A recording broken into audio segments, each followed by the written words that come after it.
Good morning दोस्त, कैसे हैं आप लोग। उम्मीद करते हैं आप लोग बहुत अच्छे होंगे।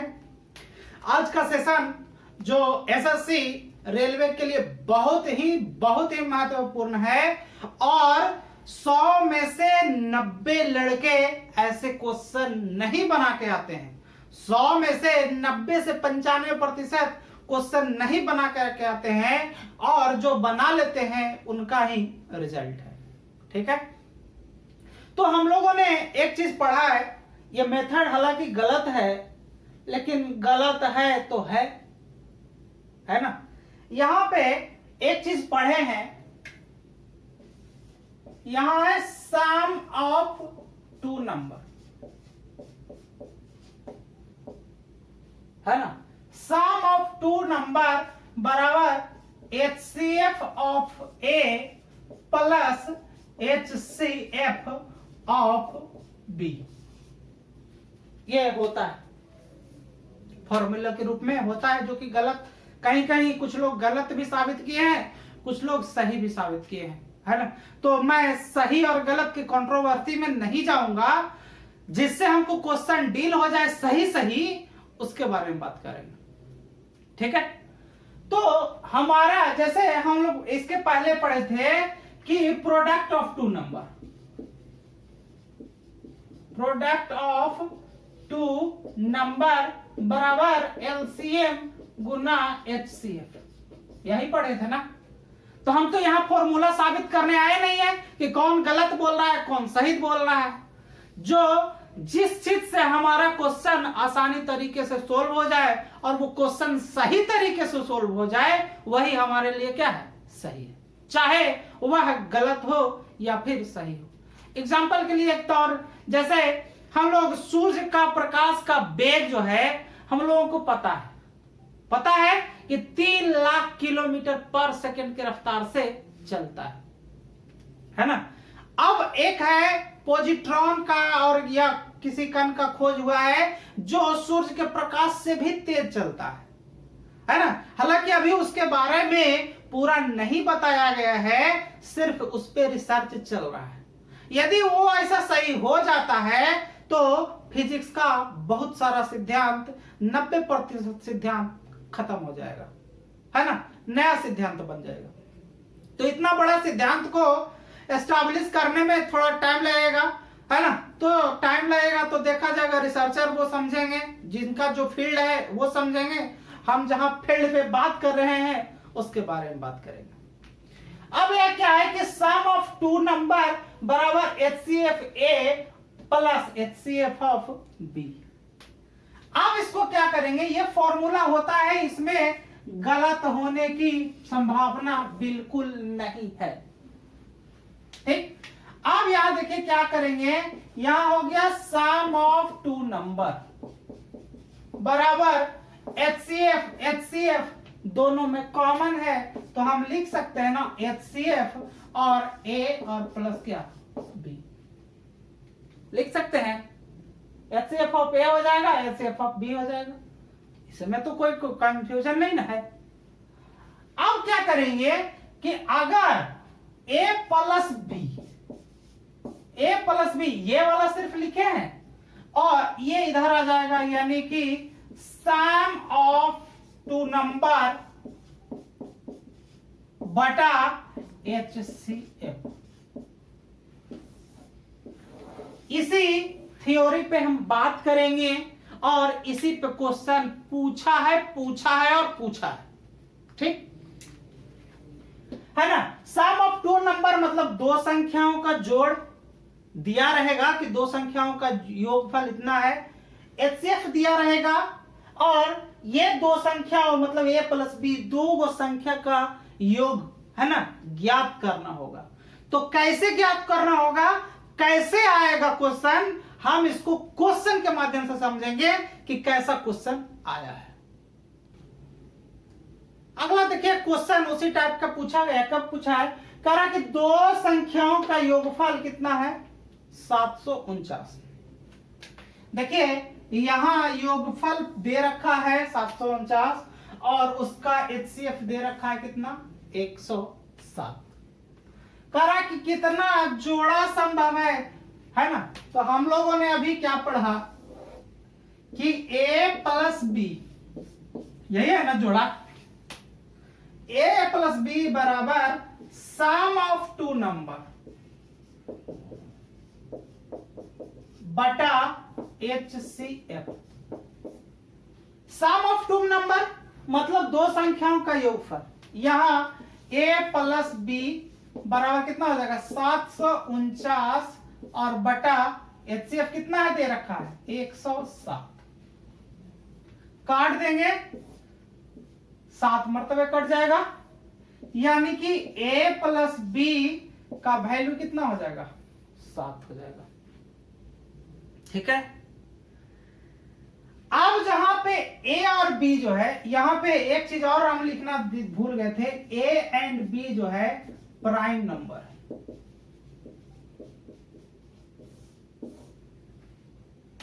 या फिर प्राइम नंबर नहीं कहा करके ये क्या कहेंगे कि इसमें कुछ कॉमन नहीं होना चाहिए। कैसे? जैसे अब a प्लस बी को आप कैसे डिफाइन करेंगे? a प्लस बी बराबर 7 है, यानी कि 6 1 लिख सकते हैं, 2 5 लिख सकते हैं और 3 4 लिख सकते हैं। a प्लस बी का वैल्यू यही लिख सकते हैं ना तीन तरीके से। आप a का वैल्यू या तो 6 होगा और b का वैल्यू 1 होगा, या फिर a का वैल्यू 2 होगा और ये 5 होगा और ये तो 3 और 4 होगा, या फिर ठीक इसके उलट में होगा 1 6 6 1 2 5 5 2 3 4 4 3, इसी तरीके का होगा। अब हमको क्या करना है कि ये जो संख्या आया उसको किससे गुना कर दीजिए। कितना जोड़ा संभव होगा? तो जोड़ा तो संभव होगा, देखिए यही 3 को पॉसिबिलिटी जा रहा है ना, यानी कि कितना जोड़ा संभव होगा। यहां पे हम लिख देते हैं, यहां पे लिख देंगे कि 3 जोड़े संभव है। पहला पेयर, दूसरा पेयर, तीसरा पेयर, है ना। अगर पूछ देता कि वह संख्या क्या है तो आप क्या करते, इस संख्या में HCF से गुना कर दे। तो HCF कितना है 107 है। HCF ये देखिए कितना है 107 है। तो इसको गुना करेंगे तो कितना हो जाएगा इसके लिए 6 7 42 और 107। देखिए दोनों को जोड़ने के बाद 749 आता है कि नहीं आ रहा है।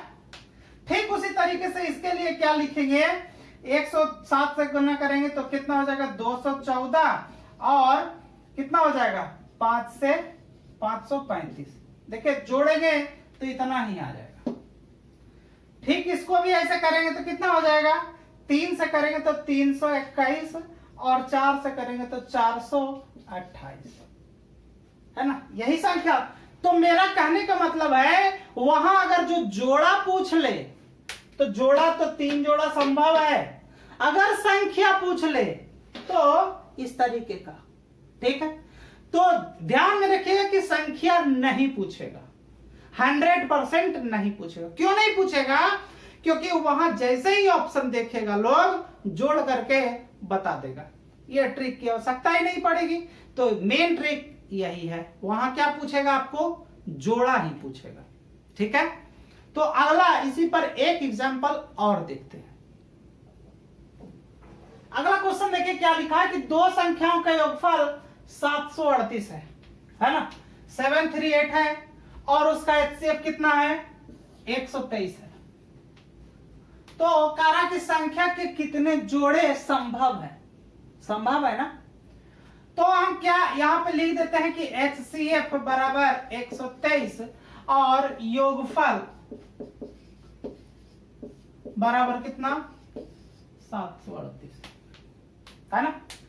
तो यहां पे हम क्या करेंगे कि a प्लस बी का वैल्यू कितना हो जाएगा, a प्लस बी का वैल्यू हो जाएगा 738 और बटा 123। काटने का प्रयास करेंगे। यहां देखिए इसको पहले काटिए, 3 से कटता है, 2 से तो कटेगा नहीं, क्योंकि यूनिट डिजिट पे क्या होना चाहिए 0 और 2 या कोई सम संख्या। तो 2 से नहीं कटेगा, लेकिन ये कट रहा है, लेकिन दोनों को कटना चाहिए। 3 से काट के देखिए, 3 चौके 12, 3 एकम 3। 3 से इसलिए काटने के लिए देखे कि जोड़ करके संख्या 3 से कट रहा है, और ये भी जोड़ेंगे तो 3 से कट रहा है। तो 3 से काटेंगे तो 3 दूने 6 है ना, 1 बचेगा, 13 हो जाएगा। 3 चौके 12 और 3 छक्का 18 है ना। ये लगभग 6 टाइम कट जा रहा है, 6 टाइम कट जा रहा है। इसका मतलब a प्लस बी का मान कितना हो जाएगा, 6 हो जाएगा। कितना पेयर संभव होगा, कितना जोड़ा संभव होगा, है ना, इसके बारे में बात कर रहे हैं। तो a और b, a प्लस बी का वैल्यू 6, इसका मतलब 1 और 5 भी हो सकता है, पेयर हो सकता है 1 5, 2 4, 6 को यही लिख सकते हैं ना, 2 4 भी लिख सकते हैं, और 3 3 लिख सकते हैं, यही लिख सकते हैं। अब आपको क्या करना है कि जब भी कोई संख्या में कॉमन हो जाए, इन दोनों संख्या या इन दोनों संख्या या इन दोनों संख्या, अगर कोई संख्या में कोई कॉमन वर्ड मिल जाए तो उसको आपको क्या करना है, छोड़ देना है। मतलब इसको भी छोड़ देना है, इसको भी छोड़ देना है, क्योंकि इसमें भी 3 कॉमन हो जा रहा है और इसमें भी 2 कॉमन हो जा रहा है। तो कॉमन वाले को आपको छोड़ देना है। कितना जोड़ा संभव है, यानी कि 1 जोड़ा संभव है ना। कितना जोड़ा संभव है, 1 जोड़ा संभव है। बिल्कुल इसी तरीके से कहने का मेरा मतलब है, यदि ये ऐसे संख्या निकालने के बाद इस तरह का प्रोसीजर दे तो आपको क्या करना है, कॉमन जो निकलेगा उसको छोड़ देना है ना। कॉमन वाले को काउंटिंग नहीं करना है। अगर जो कॉमन वाले को काउंटिंग करेंगे तो आपका क्वेश्चन क्या हो जाएगा, गलत हो जाएगा। ठीक है, तो और भी 2 क्वेश्चन इस टाइप का और क्वेश्चन आपके एग्जाम में पूछा है, एसएससी के एग्जाम में पूछा है और रेलवे के भी एग्जाम में पूछा है, तो हम उस पे बात करते हैं। तो क्वेश्चन के माध्यम से समझते हैं। देखिए अगला क्वेश्चन है कि 2 संख्याओं का योग कितना है, 56। मतलब a प्लस बी का वैल्यू कितना दे रखा है, 56, और कह रहा है उनका लासा। लासा का मतलब है लघुत्तम समापवर्तक, जिसको हम लोग एलसीएम कहते हैं। तो लासा कितना दे रखा है, 105 दे रखा है, और कह रहा कि उसका मासा मतलब महत्तम समापवर्तक क्या होगा, और क्या कह रहा है कि उस संख्या का मान भी ज्ञात करना है। तो यहां पे देखिए 56 है और 105 है। इसका अगर HCF निकालेंगे तो 7 आएगा। 7 क्यों आएगा, देखिए कॉमन निकल जा रहा है इसमें से। 7 गुना 8 लिख सकते हैं इसको, और इसको 7 गुना 15 लिख सकते हैं। तो HCF 7 आ जाएगा कि नहीं आ जाएगा, है ना। तो HCF तो 7 हो गया। अब हम क्या बोले कि a प्लस बी का मान क्या होता है, योगफल। योगफल मतलब पूरा बटा और बटा HCF, यही ना, यही ना। तो a प्लस बी का वैल्यू तो हमको नहीं पता, लेकिन योगफल हमको कितना दे रखा है, 56, और HCF हम इन्हीं दोनों के संख्या से निकाल दिए हैं। तो HCF का मान कितना, 7। 7 से काट देंगे, 7 8 56, यानी a प्लस बी का मान कितना, 8 है ना, 8 दे रखा। अब क्या करेंगे, 8 को आप क्या लिख सकते हैं, 1 और 7 लिख सकते हैं, 2 6 लिख सकते हैं, यही लिख सकते हैं ना। a प्लस बी का मान 8 है, तो आप क्या लिख सकते हैं, संख्या को 1 और 7 लिख सकते हैं, दोनों जुट करके 8 हो जाएगा। या फिर लिख सकते हैं 2 और 6 लिख सकते हैं, जुट करके 8 आ जाएगा। या फिर आप 3 और 5 लिख सकते हैं, यह भी आ सकता है। तो हम इसके पहले क्वेश्चन में बताए कि यदि कोई संख्या पेयर के रूप में है तो उसको आप क्या करेंगे, छोड़ देंगे। यहां देखिए, अगर जो पेयर में कॉमन है, कॉमन वाला को छोड़ना है ना, तो ये तो छोड़ देंगे भैया, इसमें कॉमन आ रहा है। अब देखिए क्या कर रहा है कि आपको संख्या निकालना है। तो हम क्या बोले थे, यदि संख्या निकालना हो तो क्या करेंगे, आप उसको HCF से क्या कर देंगे, गुना कर देंगे। इसका मतलब यहां अगर जो हम HCF से गुना करते हैं तो 7 और 49 यही होगा। इसको तो काम नहीं करना है। और यहां कितना हो जाएगा, 7 21 और 7 5 35। ठीक है। अब एक चीज और देखिए, इन दोनों में आपको चूज करना है कि कौन सा नंबर होगा। अब यहां देखिए, HCF तो 7 हो गया, कोई डाउट नहीं।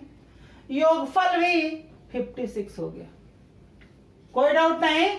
लेकिन क्या करना है, लासा 105 आना चाहिए। इससे आ रहा है क्या, इसका तो LCM 49 ही हो जाएगा, तो ये तो होगा नहीं, तो इसको काट दीजिए। तो जो बचेगा यही आपका क्या हो जाएगा, आंसर हो जाएगा। मतलब संख्या कितना होना चाहिए 21 और 35। ये ऐसी संख्या है जो, है ना, यही वो संख्या है जो संख्याओं का योगफल कितना है, 56 भी है। एलसीएम निकालेंगे तो 105 भी आ जाएगा, है ना, और उसका मासा भी कितना आ जाएगा, 7 आ जाएगा। ठीक है। तो एक और इसी टाइप का क्वेश्चन बन रहा है, उसके बारे में बात करते हैं।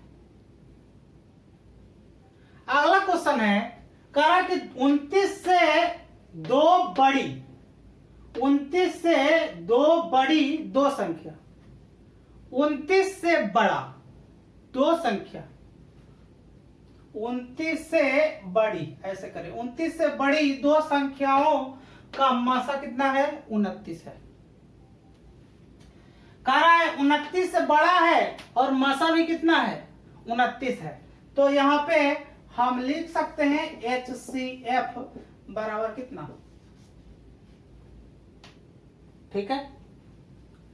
और क्या कह रहा है कि और लासा मतलब लघुत्तम समवर्तक, यानी कि LCM बराबर 4147। तो कह रहा है कि उन संख्याओं का योग क्या होगा। ठीक है। तो आपको तो पहले तय करना है कि आपको वो 2 संख्या निकालना पड़ेगा, तब ना आप योग निकालोगे। हमने पहले पढ़ा है कि LCM गुना HCF, LCM गुना HCF बराबर HCF इंटू A और गुना HCF इंटू B। ये भी पढ़े हैं, प्लस में भी पढ़े हैं और गुणनफल में भी पढ़े है ना, गुणनफल में भी पढ़े हैं। अब क्या करें, ये जो है HCF तो दोनों में कॉमन है, A और B का वैल्यू हमको नहीं पता, इसे फॉर्मूले से हम पुट ऑफ कर देते हैं। ये देखिए LCM गुना HCF, इसका मतलब 29 गुना 4147, 4147। यहां देखिए HCF का वैल्यू हमारा कितना है, 29 है। तो 29 गुना A और गुना 29 गुना B, ठीक इसी पर लिखे हैं और कुछ नया हम नहीं किए हैं। अब यहां देखिए 29 से 29 कट गया, AB का वैल्यू कितना हो जाएगा, A इंटू B का वैल्यू कितना हो जाएगा, 4147 और भागा 29 हो जाएगा। 29 से आप भाग दे देंगे 4147 में, एक मरतबे 29 12 हो जाएगा, 4 उतार देंगे, है ना, 4 मरतबे 29 4 16 से 8 हो जाएगा, यहां 7 उतरेगा, 29 दिया कितना 87। मतलब ए बी का वैल्यू कितना, यहां काट देंगे तो कितना हो गया 143, यानी कि a गुना b का वैल्यू कितना 143 हो सकता है ना। अब आप क्या करेंगे कि इसको और भी तोड़ देंगे, a गुना b बराबर, देखिए इसको तोड़ने का प्रयास करेंगे, हमको तो दिख रहा है कि 11 से कट रहा है। क्यों कट रहा है? हम क्या करते हैं, जब भी छोटा संख्या आता है तो पहल उसको 3 से काटने का प्रयास करते हैं और उसके बाद 11 से। ऐसा नहीं है कि 3 और 11 से ही काटने का प्रयास करते हैं, पहले देखते हैं कि डिविजिबिलिटी का रूल अगर जो आपको भी याद होगा तो हम लोग पहले देखते हैं कि पहले 0 है तो 2 से कटेगा, या कोई सम संख्या है तो 2 से कटेगा, यदि 5 है तो 5 से कटेगा। मतलब ये यूनिट डिजिट की बात कर रहे हैं। और अगर ये सब चीज नहीं है तो हम सीधा सीधा देखते हैं 11 से, और 11 से काटने का रूल है कि अल्टरनेट को आप जोड़ दीजिए और फिर इसके अल्टरनेट को आपस में घटा लीजिए, जोड़ने के बाद अगर जो 0 या 11 के मल्टीपुल में आ जाएगा तो वह संख्या 11 से कट जाएगी। ये कट जा रहा है, यानी कि 11 गुना ये 13, आप इसको लिख सकते हो, ठीक है। अब a गुना b तो आपका निकल गया। आपका पूछा क्या है, कह रहा है कि उन संख्याओं का योग पूछा है, उन संख्याओं का योग पूछा है। अब उन संख्याओं का पहले संख्या क्या होगी, तो संख्या को निकालने के लिए क्या करेंगे, आप HCF से इन दोनों को गुना कर देंगे, तो संख्या बराबर यहां लिख देंगे, संख्या बराबर 29 गुना 11, ये होगा एक थ्रू, और ये हो जाएगा 29 गुना 13। आप इन दोनों को क्या कर देंगे, गुना कर देंगे। तो इसको अगर जो गुना करेंगे तो 11 नंबर 99, हाथ में रहा 9, 11 दूनी 22 और 9 कितना 31, 319 आया। और इसको अगर जो गुना करेंगे 13वां 17वां से, हाथ में रहा 11 और 13 दूनी 26, 11 कितना 37। अब आपको पूछा क्या है कि संख्या का योग कितना होगा, तो योग क्या मतलब a प्लस b कितना हो जाएगा 319 और प्लस 377, है ना। 9 7 16 के 6, हाथ में रहा 1, 8 1 9 हो जाएगा और 3 3 6, मतलब a प्लस b का मान कितना हो जाएगा 696 हो जाएगा, ठीक है। बहुत महत्वपूर्ण क्वेश्चन है, ये क्वेश्चन आया हुआ है, ऐसा नहीं है कि हमने अपने मन से दिया है। ये क्वेश्चन सीजीएल मेंस का है, और आजकल सीजीएल का पैटर्न चेंज हो चुका है। सीजीएल में मात्र 1 घंटे में आपको 30 रीजनिंग और 30 मैथ सोल्व करने हैं। कहने का मतलब है पहले जो 100 क्वेश्चन और 60 क्वेश्चन है ना, 100 क्वेश्चन लगभग 1 घंटे में सोल्व कराता था, जैसे प्रीलिम्स में आज भी है कि 100 क्वेश्चन 1 घंटे में बनाना है, जिसमें 50 मैथ रीजनिंग है ना। तो मेरा कहने का मतलब है कि आपको अगर जो टाइम बढ़ा करके दिया है एसएससी, इसका मतलब है वो आपको क्वेश्चन थोड़ा तो घुमाएगा, ऐसे तो नहीं छोड़ने वाला है। तो आप एकदम बिल्कुल अलर्ट हो जाइए, और इस टाइप का क्वेश्चन तो बिल्कुल पूछता है एसएससी के लिए, ये जाना ही जाता है इस टाइप का क्वेश्चन, है ना। मेंस में हो या प्रीलिम्स में हो, इस टाइप का क्वेश्चन एसएससी सीजीएल जाना जाता है ना। तो ये सेशन के लिए आज हम यहीं छोड़ देते हैं। हम अगले सेशन में अगले कुछ और क्वेश्चन को लेकर के मिलेंगे। बहुत सारे लोगों का पर्सनल कमेंट आ रहा है मेरे व्हाट्सएप नंबर पे कि सर आप जो है ये चैप्टर खत्म कर दीजिएगा, तो एक बार सिलसिलेवार ढंग से क्वेश्चन जो है सोल्व करवाइएगा, है ना। तो हम भी सोचे कि एक दिन प्योर सेशन ही क्वेश्चन का रहेगा, ताकि आपको भी लगे कि क्वेश्चन कहां से पूछा है और क्या पूछा है और क्या पूछने की संभावना बनता है ना। तो आज के लिए इतना ही, मिलते हैं अगले सेशन में, धन्यवाद।